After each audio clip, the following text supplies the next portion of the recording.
யோவான் அதிகாரம் 2 வசனம் 1. 3ஆம் நாளிலே கலிலேயாவிலுள்ள கானா ஊரிலே ஒரு கல்யாணம் நடந்தது. இயேசுவின் தாயும் அங்கே இருந்தாள். வசனம் 2. இயேசுவும் அவருடைய சீஷரும் அந்த கல்யாணத்துக்கு அழைக்கப்பட்டு இருந்தார்கள். வசனம் 3. திராட்சரசம் குறைவுபட்டபோது இயேசுவின் தாய் அவரை நோக்கி,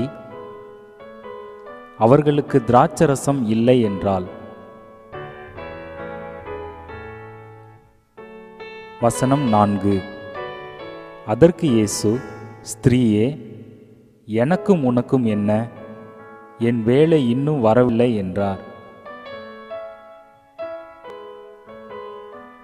வசனம் 5. அவருடைய தாய் வேலைக்காரரை நோக்கி, அவர் உங்களுக்கு என்ன சொல்லுகிறாரோ அதின்படியே செய்யுங்கள் என்றாள். வசனம் 6.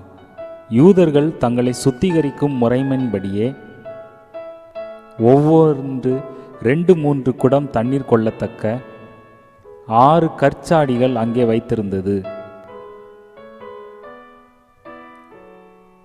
வசனம் 7. இயேசு வேலைக்காரரை நோக்கி, ஜாடிகளிலே தண்ணீர் நிரப்புங்கள் என்றார். அவர்கள் அவைகளை நிறைய நிரப்பினார்கள். வசனம் 8. அவர் அவர்களை நோக்கி, நீங்கள் இப்பொழுது மொண்டு பந்தி விசாரிப்புக்காரனிடத்தில் கொண்டு போங்கள் என்றார். அவர்கள் கொண்டு போனார்கள். வசனம் 9.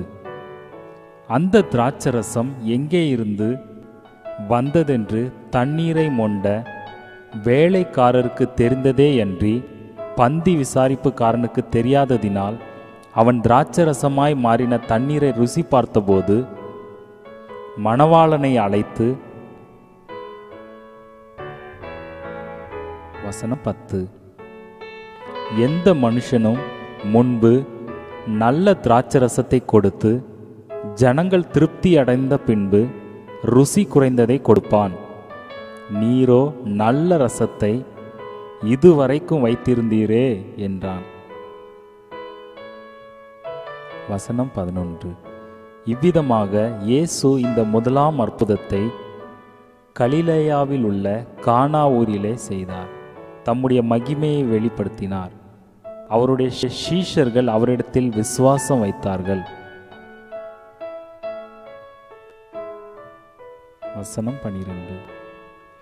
அதன் பின்பு அவரும் அவருடைய தாயாரும் அவருடைய சகோதரரும் அவருடைய சீஷரும் கப்பர்நகூமுக்கு போய் அங்கே சில நாள் தங்கினார்கள். வசனம் 13. பின்பு யூதருடைய பஸ்கா பண்டிகை சமீபமாய் இருந்தது. அப்பொழுது இயேசு எருசலேமுக்கு போய், வசனம் 14. தேவ ஆலயத்திலே ஆடுகள் மாடுகள் புறாக்களாகிய இவைகளை விற்கிறவர்களையும் காசுக்காரர் உட்கார்ந்து இருக்கிறதையும் கண்டு, வசனம் 15. கயிற்றினால் ஒரு சவுக்கை உண்டு பண்ணி அவர்கள் யாவரையும் ஆடு மாடுகளையும் தேவாலயத்துக்கு புறம்பே துரத்திவிட்டு காசுக்காரருடைய காசுகளை கொட்டி பலகைகளை கவிழ்த்து போட்டு, வசனம் 16. புறா விற்கிறவர்களுடைய நோக்கி, இவைகளை இவ்விடத்திலிருந்து எடுத்துக்கொண்டு போங்கள், என் பிதாவின் வீட்டை வியாபார வீடு ஆக்காதிருங்கள் என்றார். வசனம் 17. அப்பொழுது உம்முடைய வீட்டை குறித்து உண்டான பக்தி வைராக்கியம் என்னை பட்சித்தது என்று எழுதியிருக்கிறதை அவருடைய சீஷர்கள் நினைவு கூர்ந்தார்கள். வசனம் 18. அப்பொழுது யூதர்கள் அவரை நோக்கி, நீர் இவைகளை செய்கிறீரே, இதற்கு என்ன அடையாளத்தை எங்களுக்கு காண்பிக்கிறீர் என்று கேட்டார்கள்.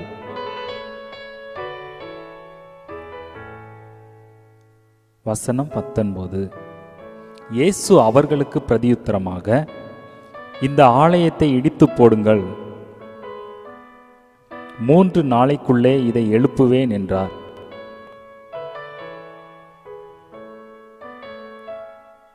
வசனம் 20. அப்பொழுது யூதர்கள், இந்த ஆலயத்தை கட்ட 46 வருஷம் சென்றதே, நீர் இதை 3 நாளைக்குள்ளே எழுப்புவீரோ என்றார்கள்.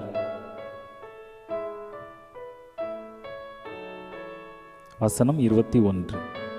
அவரோ தம்முடைய சரீரமாகிய ஆலயத்தை குறித்து பேசினார். வசனம் 22.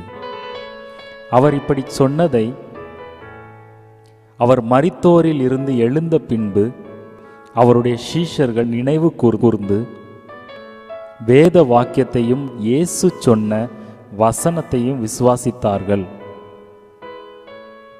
வசனம் 23.